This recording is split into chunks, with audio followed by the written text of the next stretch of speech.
బ్రతికుండగా కలిసి ఉండడం చేతకాక దెబ్బలాడుకుని చచ్చిపోయిన తర్వాత ఏడవద్దు. రామాయణ సారాంశం. దానివలన ఉపయోగం ఉండదు. ప్రవచనం చేసేటప్పుడు అలా బ్రతకద్దని చెప్పడానికి పనికొస్తుంది.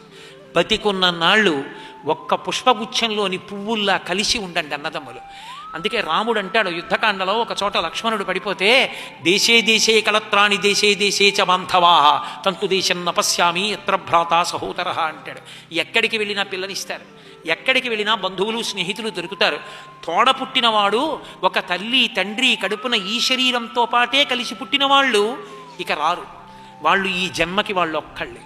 వాళ్ళే నా తమ్ముడు అని పరిచయం చేస్తే వాడే, మా అక్క అంటే అదే, మా చెల్లి అంటే అదే.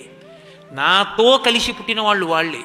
నాకు అక్క అయ్యేవాళ్ళు, తమ్ముడు అయ్యేవాళ్ళు, అన్న అయ్యేవాళ్ళు ఉండొచ్చు, కానీ ప్రధాన స్థానాలు అవి రక్త సంబంధం అయినప్పుడు ఆ స్థానాలు దెబ్బలాడుకుంటే మనుష్య జన్మకి అసలు అర్థం లేదు.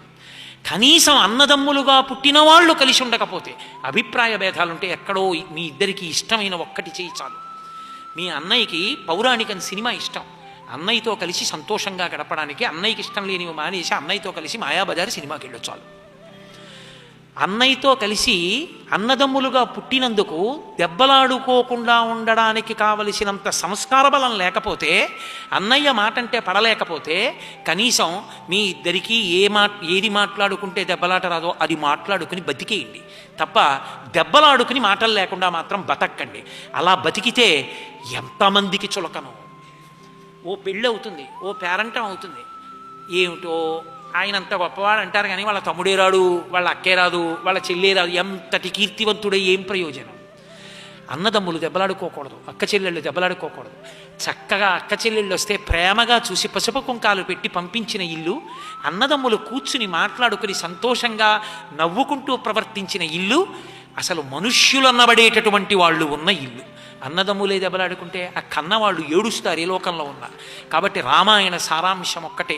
అందుకే అంతమంది అన్నదమ్ములు, చిట్ట చివరి వరకు అలా మిగిలిపోయిన అన్నలు రామలక్ష్మణ భరత శత్రుఘ్నులు.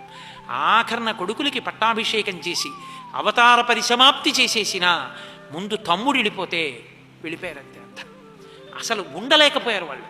అంత అందమైనటువంటి జీవితాలు ఎలా బ్రతకాలో అన్నదమ్ములు తోబుట్టువులు మనకి నేర్పుతుంది రామాయణం.